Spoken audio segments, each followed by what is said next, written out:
हर हर महादेव शंभू। आप सभी का हमारे यूट्यूब चैनल में स्वागत है।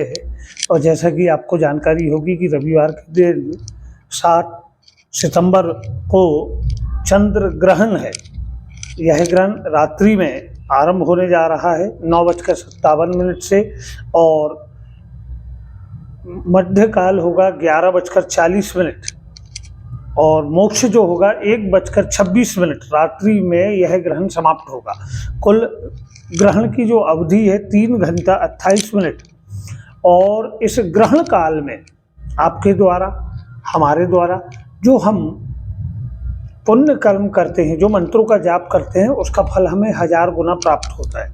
इसी निमित्त इसके पूर्व के वीडियो में हमने इस ग्रहण की संपूर्ण जानकारी भेजी है कि सूतक काल का क्या समय है, किस समय से आपको सूतक मानना है। जैसे बालक वृद्ध रोगी के लिए शाम को 6:36 के पूर्व वह भोजन कर लें।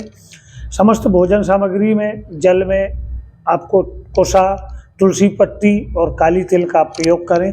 और इस ग्रहण काल के दौरान 9:57 के बाद अगर हम बड़े भक्ति भाव से कोसा का आसन या कोई लाल ऊनी आसन हो उस पर बैठ जाएं, मंत्रों का जाप करें, उस मंत्रों का हमें 1000 गुना फल प्राप्त होता है, कोटि गुना। या हम यज्ञ हवन भी करते हैं। हम चाहते हैं कि नवग्रह से हम परेशान चल रहे हैं तो नवग्रहों के निमित्त आप यज्ञ हवन कर लें। आप चाहते हैं कि आपके घर में धन संपदा बनी रहे, माता महालक्ष्मी के निमित्त आप 108 आहुति, 125 आहुति आप अगर छोड़ते हैं तो एक आहुति 1000 होती है, तो 125 आहुति आपकी 1.25 लाख की आहुति हो जाती है और आपका मंत्र सिद्ध हो जाता है। तो यही दिव्य जानकारी आज हम लेकर आए हैं कि कैसे आपको क्या हवन सामग्री लेना है, क्या क्या सामग्री आपको लगेगी और किस तरह से आपको करना है। और इस दौरान आपको भगवान का स्पर्श करना निषेध है। भगवान का स्पर्श नहीं करेंगे, ना ही मंदिर में यह पूजन होगा। किसी कमरे में, बरामदे में आप बैठ जाएं, साफ सा स्थान हो, एक यज्ञ कुंड मिट्टी का हो या फिर तांबे का हो, वह आप रख लें। और क्या क्या सामग्री लगेगी वह आप देखें। आप देख पा रहे हैं कि हमने ये है काली तिल रखा है और शहगे अक्षित आपको रखना रहेगा जो टूटे ना हो। और जौ भी आपको रखना है, कमलगत, क्योंकि हमें माता महालक्ष्मी के निमित्त भी यज्ञाहुति करना है। थोड़ा घी, शक्कर और यह गुड़ घी भी है, शहद भी है। और कपूर हमें थोड़ी ज़्यादा मात्रा में रखना रहेगा। घी छोड़ने के लिए आप चाहें तो एक लकड़ी में आम के पत्ते लगाकर ऐसा शोरबा बना ले, या फिर आपके यहाँ तांबे की या पीतल की ऐसी चम्मच हो, आचमनी हो, इससे भी शुरू की 7 आहुति घी की आपको छोड़ना रहेगा। ऐसी खैर की लकड़ी की भी आती है चम्मच बाजार में बनी हुई। और यह एक लोटे में हमने जल रखा है जिसमें हमने पहले से सूतक लगने के पूर्व में ही काली तिल और कोसा तुलसी दल डालकर रखा था। और बाजार से बनी वाली सामग्री भी ऐसी हवन की हमें प्राप्त हो जाती, तो वह भी आप प्रयोग कर सकते हैं। और अगर आप बनाना चाहें घर पर ही तो सर्वप्रथम आपको तिल लेना है, फिर उसमें आपको जौ ले लेना है। तत्पश्चात आप अक्षित ले लें, चावल शहगे वाले, फिर कमलगट आप डाल लें। कमलगट डालने के बाद आप इसी में घी और गुड़ और घी यह भी आपको मिलाना रहेगा और शहद। और हवन की मात्रा आपके मंत्रों पर निर्भर करेगी कि आप कितने बार मंत्रों का प्रयोग और कौन कौन से आप मंत्रों का प्रयोग करने जा रहे हैं, कौन से मंत्र आप सिद्ध करना चाहते हैं जिससे आपके जीवन पर प्रभु की कृपा बनी रहे। तो सर्वप्रथम आपको एक रुई की बत्ती भी आपको बनाकर रख लेना, ऐसी एक लकड़ी की उसमें, और उसमें थोड़े से आपको कपूर लगा लेना रहेगा। ऐसा कपूर लगा लोगे आप तो क्या होगा, जिस समय आप यज्ञ हवन के लिए यह आप प्रज्वलित करेंगे तो वह अग्नि प्रज्वलित हो जाएगी। और उसे बड़े भाव से हाथ से लेकर आप जो आपका हवन कुंड है उसके मध्य में रख लें। और हवन कुंड के नीचे आपको चौक बनाना रहेगा। अब अग्नि आपकी सुरक्षित रहे इस निमित्त जो लकड़ियां हैं जो हमने यहाँ, आप देखेंगे ये आम की है, आम, उमर, पीपल, जो भी आपको बाज़ार में मिल पाए वह आप लकड़ियाँ रख लें। और जिस दौरान आपके मंत्र चलेंगे, जब तक यह अग्नि बनी रहे, अग्नि आपकी शांत ना हो, इस निमित्त आपको कपूर भी रखना है, समय समय पर आपको कपूर डालना है। और जब आप हवन में बैठेंगे तो उसके पूर्व में आपको स्नान करके बैठना रहेगा। ग्रहण आरंभ होने के पूर्व में आपको स्नान करना है, सफ़ेद वस्त्र धारण कर लें या पीले वस्त्र, और आप जिस स्थान पर यज्ञ हवन करने वाले हैं उस स्थान पर परिवारजन भी अगर हों आपके साथ, वह भी करना चाहें तो अपने गुरु मंत्र से, इष्ट मंत्र से, आराध्य भगवान कुल देवी देवताओं के निमित्त भी आप करना चाहें, और श्री हरि नारायण के निमित्त, माता महालक्ष्मी के निमित्त, नवग्रहों के निमित्त, बाबा भोलेनाथ के मृत्युंजय मंत्र को भी आप करना चाहें तो, क्योंकि ग्रहण काल में जो मंत्रों का प्रभाव 1000 गुना होता है। आप अगर कोई मंत्र 125 बार बोलकर आप आहुति करते हैं तो वह 125 नहीं होगा, वो 1.25 लाख हो जाएगा। और जैसे ही लाख की संख्या में वह मंत्र होता है, वह अपने आप सिद्ध हो जाता है, उस मंत्रों का प्रभाव आपके जीवन में आ जाता है। अब आप देख पा रहे हैं कि हमारे अग्निदेव बढ़िया से स्थिर हो गई अग्नि और प्रज्वलित भी है। हाथ जोड़कर आप अग्निदेव से प्रार्थना करेंगे, क्योंकि यज्ञ कुंड में समस्त देवताओं का निवास होता है और अग्नि भगवान मुख का कार्य करते हैं। जो हम आहुति ईश्वर तक अर्पण करते हैं और स्वाहा शब्द के उच्चारण के साथ में, तो उस आहुति को भगवान अंगीकार करते हैं। और आहुति आपको कैसे छोड़ना है, यह भी हम आज आपको बताने जा रहे हैं कि जैसे भगवान को यह भोजन कराना होता है तो बड़े भाव से स्वाहा शब्द के उच्चारण के साथ में आपको आहुति ऐसे लेना है। यह उंगली और यह उंगली का उपयोग नहीं करना है, केवल ये अंगूठे से आपको यह आहुति यज्ञ कुंड में छोड़ना रहेगा। सर्वप्रथम आपको घी ले लेना है, और जैसे कि जो आम की पत्ती, लकड़ी में हमने आम के पत्ते बनाए हैं चम्मच जैसे, या आचमनी भी आप ले सकते हैं, तो 7 आहुति हमें पहले घी की छोड़ना रहेगा। उसके पूर्व में अग्निदेव से हम प्रार्थना करेंगे, हाथ जोड़ लेंगे, ओम पावक अग्नि नमः, और मानसिक रूप से संकल्प लेंगे। और जो जल आपके पास रखा है उसी में थोड़ी यह कोसा से वह जल अपने हाथों में लेना है आपको, क्योंकि आप अभी आचमन नहीं कर सकते क्योंकि ग्रहण काल चल रहा है। हाथों में जल लेकर संकल्प करिएगा कि आज मैं यह चंद्र ग्रहण में बड़े भाव के साथ में मंत्रों का जाप कर रहा हूँ, यज्ञ हवन करने जा रहा हूँ, और मेरी यह है मनोकामना प्रभु, और वह मनोकामना मेरी सिद्ध हो, ऐसा बोल के वह जल वही यज्ञ कुंड के पास आपको छोड़ना रहेगा। बोलिए यज्ञ भगवान की जय। अब शुरू की 7 आहुति आपकी घी की रहेगी। तो ओम प्रजापते स्वाहा, इदं प्रजापते नमः। ओम इंद्राय नमः स्वाहा, इदं इंद्राय नमः। ओम अग्ने नमः स्वाहा, इदं अग्ने नमः। ओम सोमाय नमः स्वाहा, इदं सोमाय नमः। ओम भूर्भुवः नमः स्वाहा, इदं अग्ने नमः। ओम भूर्भुवः नमः स्वाहा, इदं वायुवे नमः। ओम स्वाहा नमः स्वाहा, इदं सूर्याय नमः। यह 7 आहुति छोड़ने के बाद जो जल है आपको वही कुशा से ऐसा जल आप घुमा देंगे यज्ञ कुंड के। अब सर्वप्रथम आप 5 आहुति श्री गणेश जी विघ्नेश्वर का मन में ध्यान करते हुए आहुति आपको छोड़ना रहेगा, परिवारजन भी। और आप अगर घी भी छोड़ना चाहें तो घी भी छोड़ सकते हैं। और हाथों में आपको आहुति लेना है। ओम गम गणपते नमः स्वाहा, ओम गम गणपते नमः स्वाहा, ओम गम गणपते नमः स्वाहा, ओम गम गणपते नमः स्वाहा, ओम गम गणपते नमः स्वाहा। सर्वप्रथम गणेश जी का ध्यान करते हुए आपके द्वारा आहुति हुई। तत्पश्चात आपको नवग्रहों का मन में ध्यान करना है। नवग्रहों से आपको प्रार्थना करना है कि हे नवग्रह देवता गणों, जो भी दशा महादशा हमारी चल रही वह शांत हो। आज हम आपके निमित्त यज्ञ हवन करने जा रहे हैं इस ग्रहण काल में, और 1000 गुना फल इसमें प्राप्त होता है। आप हमारी यज्ञ आहुति स्वीकार करें। जैसा अग्नि में तेज है ऐसा तेज हमारे जीवन में बना रहे, इस मन भाव से नवग्रहों से प्रार्थना करते हुए ब्रह्मा मुरारी तृप्कांतकारी भानु शशि भूमि बुद्धि गुरु शुक्र शनि राहु केतु सर्वेभ्यो नवग्रह देवाय नमो नमः। हाथ जोड़ के प्रणाम कर लें।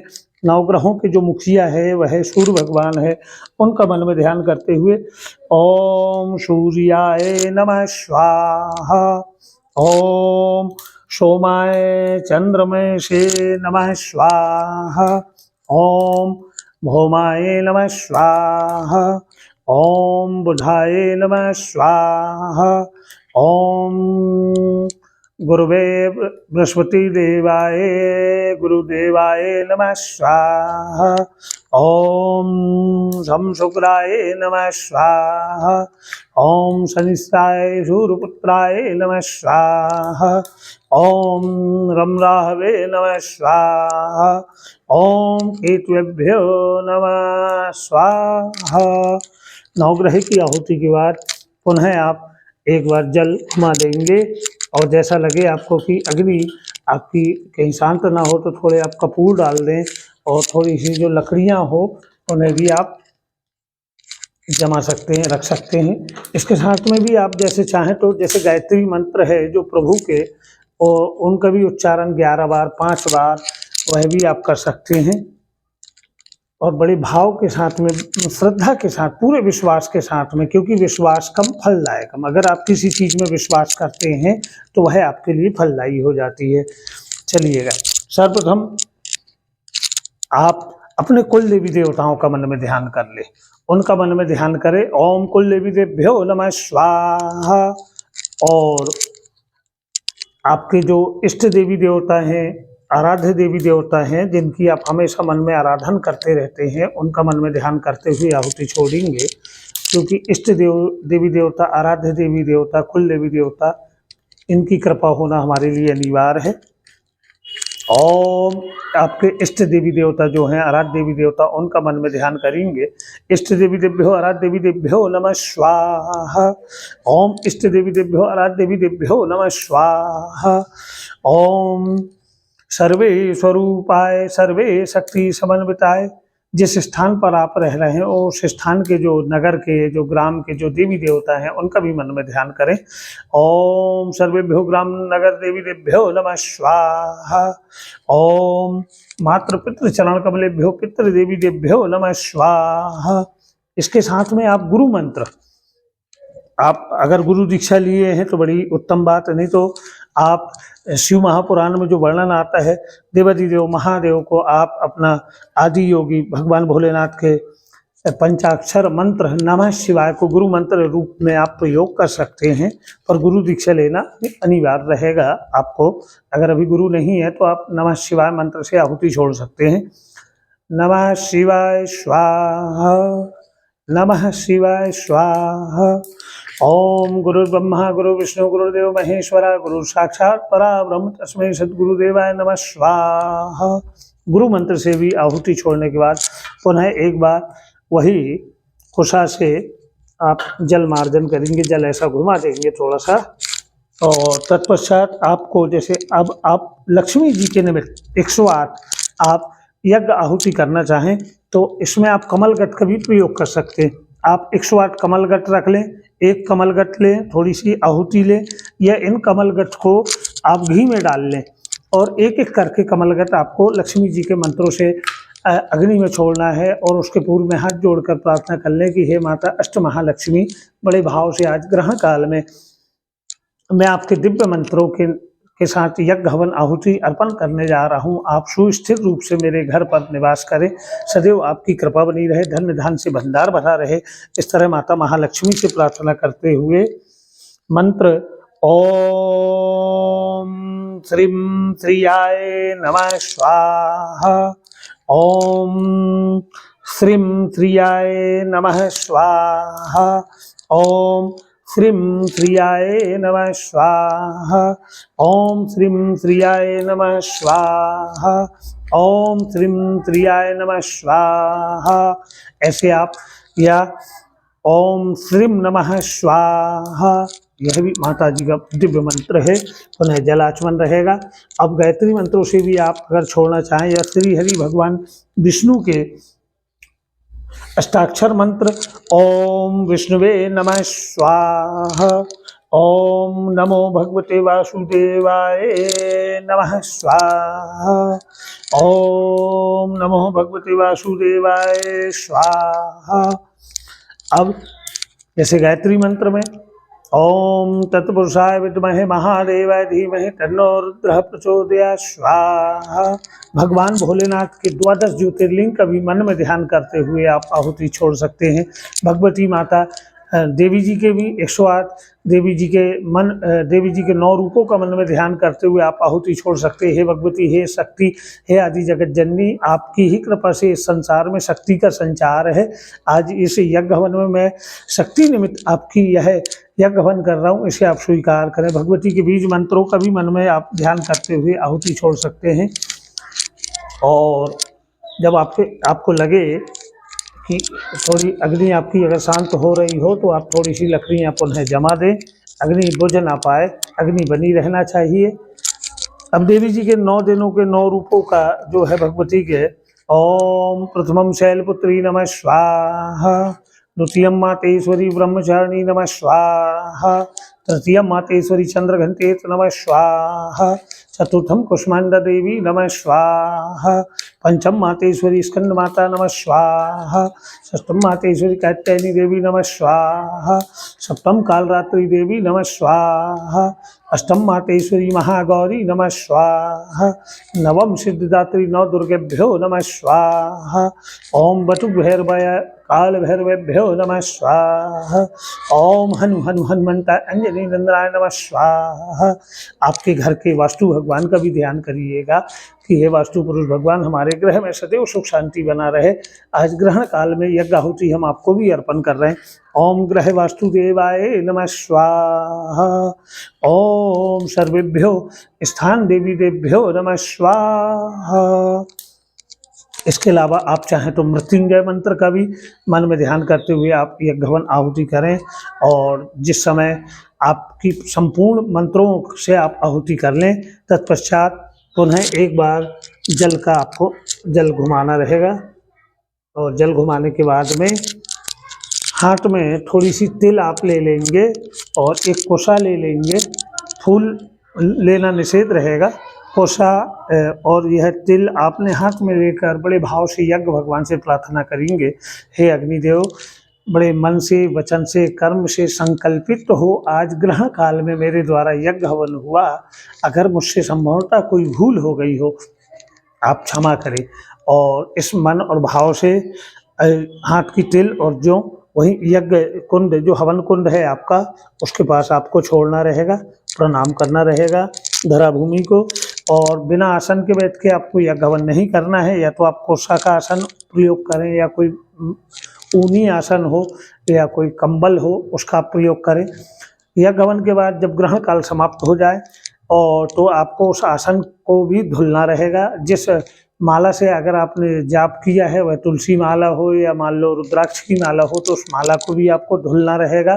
और अब जैसे 1:24 रात्रि में यह ग्रहण काल समाप्त हो रहा है, तत्पश्चात तो विधान यह आता है कि आपको स्नान करना चाहिए, तब आप शयन करें। अन्यथा बिना स्नान के आप अगर शयन कर लेते हैं, तो जिस सैया पर आप शयन करते हैं उसे भी धुलने का विधान आता है। तो अगर शारीरिक समर्थता हो, स्वास्थ्य आपका अच्छा हो और आपको ऐसा लगता है कि नहाने से आपको कोई दिक्कत नहीं होगी, तो आप नहा लें। अन्यथा ऐसी कोई परेशानी हो तो प्रातःकालीन बेला में नहाएं। पूरे घर में गंगा जल और नर्मदा जल का छिड़काव करें। छत पर रखी हुई पानी की टंकी में भी आपको तिल और कोसा तुलसी पत्र आप अवश्य डाल लें। और अगर शनिवार को आपने तुलसी दल तोड़ लिए हो तो ठीक हो, नहीं तो रविवार के दिन आपको तोड़ना नहीं है, बाजार से आप खरीद कर लेकर आएँ, क्योंकि माली को कोई दोष नहीं लगता, उससे आप खरीद सकते हैं। या पेड़ के नीचे गिरी हुई या किसी के यहाँ रखी हुई हो तो वह आप अवश्य ले लें। और इसके बाद में सोमवार से पितृपक्ष और रात्रि में यज्ञ हवन के बाद में आप चाहें तो अपने पितरों के निमित्त तर्पण भी कर सकते हैं। तर्पण का भी बड़ा सरल सा विधान आता है। एक तांबे के लोटे में आपको जल ले लेना है और इसी में थोड़ी सी आप काली तिल डाल लें और थोड़ी सी आपको इसमें आप जो है वह डाल लेंगे और दक्षिण मुख होकर आपको एक नीचे कोई थाली या ऐसा कटोरा आपको रखना पड़ेगा और पहले दक्षिण मुख होकर पितरों को ध्यान कर लें, क्योंकि ग्रहण काल में जब हम पितरों को तर्पण करते हैं, उनके निमित्त जलांजलि देते हैं, तो वह एक बार नहीं 1000 बार हो जाती है कि आपने 1000 बार उनको जल दे दिया। तो ऐसा आपको हाथ करना है और यहाँ से यह पितरों का स्थान है, आप देख पाएंगे वीडियो में।